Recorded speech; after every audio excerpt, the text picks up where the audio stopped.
गोपालपुरम का गांव था। उसमें योहान और मेरी नामक मध्यम वर्ग का एक छोटा परिवार रहता था। योहान उसी गांव के सरकारी पाठशाला में अटेंडर का काम करता था और मेरी खेती का काम करती थी। योहान का वेतन महीने का 8,000 रुपए था। योहान और मेरी का एक बेटा भी था और उसका नाम जोसेफ था। जोसेफ बचपन से ही अपने माता पिता की स्थिति समझकर उन्हें कभी परेशान नहीं करता था। बड़े होने के बाद जोसेफ एमएससी फिजिक्स का पढ़ाई करता है। उसके ऊंचे मार्क्स भी आए हैं और क्योंकि जोसेफ को पता था कि सरकारी पाठशाला और कॉलेज में पैसे कम लेते हैं और ज्यादा परेशानी नहीं होगी, उसने उसकी सारी पढ़ाई सरकारी संस्थानों में ही खत्म किया था। जोसेफ बहुत शांत था, ज्यादा किसी से बात नहीं करता था, सबसे मिलजुल कर भी नहीं रहता था। उसकी दुनिया तो अलग थी।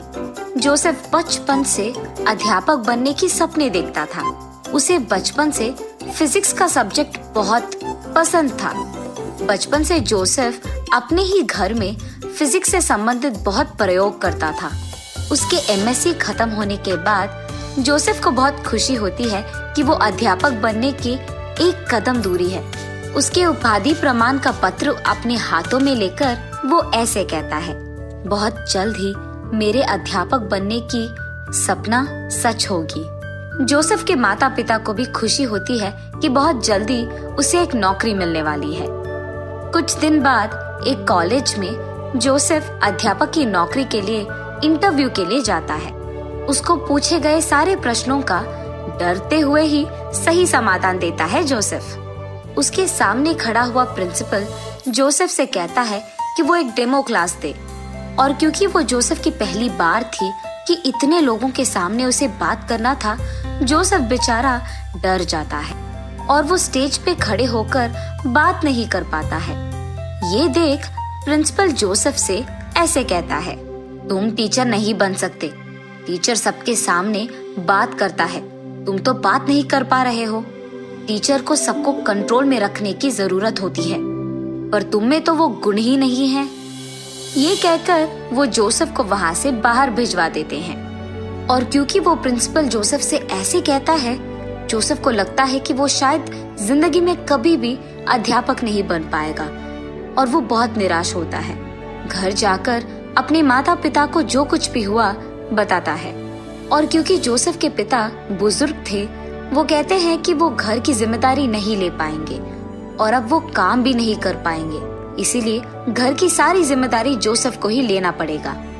जोसेफ को ऐसे दुखी ना देख पाने के कारण उसके पिता जिस पाठशाला में वो अटेंडर का काम करते थे, उस प्रिंसिपल से विनती करके जोसेफ को वहाँ अध्यापक की नौकरी दिलवाते हैं। जोसेफ कुछ दिन बुरा मानता है, लेकिन उसे एहसास होता है कि अगर वो घर पे रहेगा तो घर नहीं चलेगा, इसीलिए वो उसके पिता के दिलवाए हुए टीचर जॉब को जाता है। और क्योंकि उस पाठशाला में सारे बच्चे थे, जोसेफ को उन्हें देख कोई डर नहीं लगता है।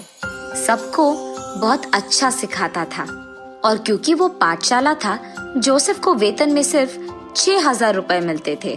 तब जोसेफ को समझ में आता है कि 6,000 से उसकी सपने सच नहीं हो पाएंगे, इसीलिए जोसेफ को लगता है कि उसे और पैसे कमाने पड़ेंगे। इसीलिए वो सुबह उठकर साइकिल पे चलकर सारे घरों को अखबार देता था। ऐसे ही वो सुबह अखबार डालता था और उसके बाद स्कूल चले जाता था। पैसे ऐसे ही कमाकर वो पैसे अपने माता पिता को दे देता था।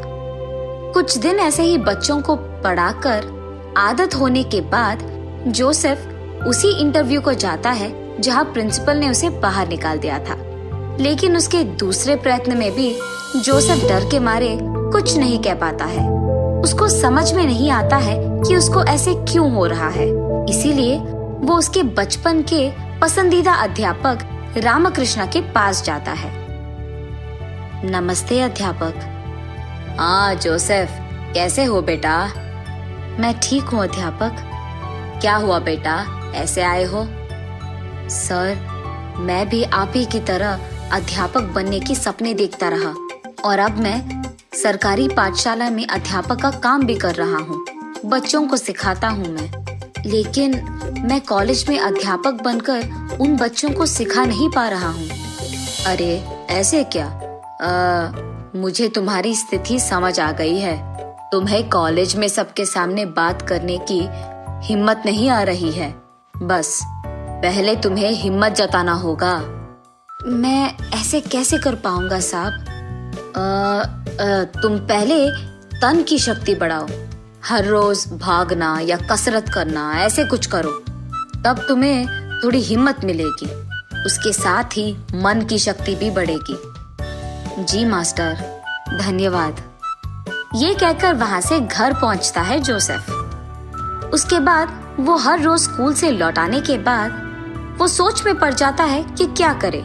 आखिर में फैसला करता है कि उसके गांव में मौजूद मिट्टी की पर्वत चढ़ने और उतरने से काम हो जाएगा। ऐसे ही एक दिन पर्वत पे जाकर थकान के कारण बैठकर सोचने लगता है कि वो आखिर कॉलेज में बात क्यों नहीं कर पा रहा है। तब उसे एक जवाब मिलता है, बच्चे मुझसे कोई सवाल नहीं पूछेंगे, इसीलिए मुझे उनसे डर नहीं लगता है। लेकिन कॉलेज में मौजूद स्टूडेंट्स जब मुझसे सवाल पूछेंगे तो उनसे बात करने की या समाधान देने की हिम्मत मुझ में नहीं है। ऐसे उसे उसकी कमजोरी दिखती है और समझ में आती है। ऐसे ही एक दिन पर्वत चढ़ने के बाद एक जगह पे उसे पेड़ दिखाई देते हैं। वहां रुककर वो उन पेड़ को स्टूडेंट समझकर उनको पाठ सिखाने लगता है। ऐसे वो हर रोज करता था और उसकी आदत डाल लेता था।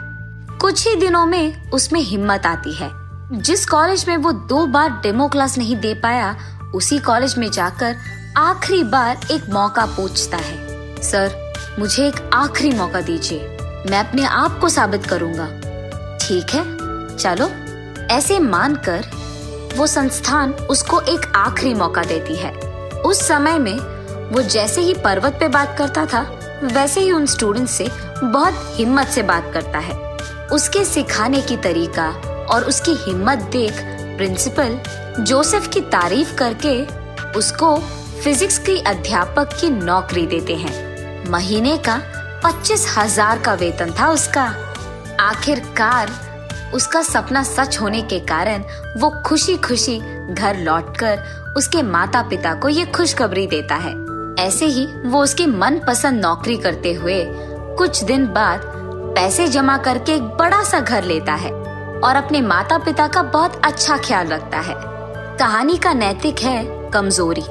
अपनी कमजोरी को खुद पहचानना जरूरी होती है, तब उस कमजोरी को हम अपना ताकत में बदल सकते हैं।